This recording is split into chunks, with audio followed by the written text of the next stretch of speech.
মেলাটি তখন আরম্ভ হয়নি, দেখা হয়ে গেল আমার এই মাস্কেটিয়ানের সাথে। আর এই হলো আমাদের সেই 12 ভূতের মেলা। এটি শুধু মেলাই নয়, আমাদের ইমোশনও বটে। এখানে ভাপা পিঠে থেকে পুডলি পিঠে থেকে কি নেই, sports, game show, joy ride, everything under one roof.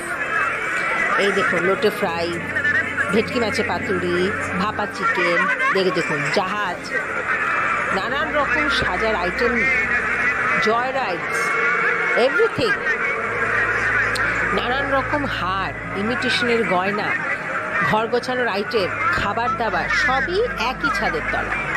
এই মেলাটি কিন্তু অদ্ভুত রকমের দর্শক আকর্ষিত। এই মেলাটি শুধু যে মেলা তাই নয়, এখানে পৌষ সংক্রান্তির দিন নারায়ণের 10টি অবতারে নতুন করে প্রতিষ্ঠিত করা হয়। এই মেলায় জোড়া হাঁসের ডিম দিয়ে ঠিক এই মন্দিরে এই সময় পুজোও দেওয়া হয় বনবিবিকে।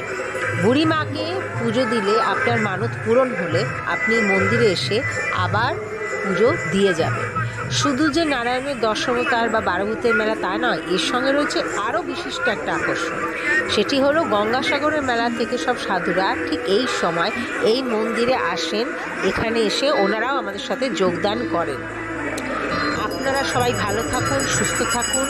রাস্তার পশু পাখিদের ওদেরকেও একটু দেখাশোনা করুন, কারণ ওদেরও বাঁচার রাইট আছে। ধন্যবাদ।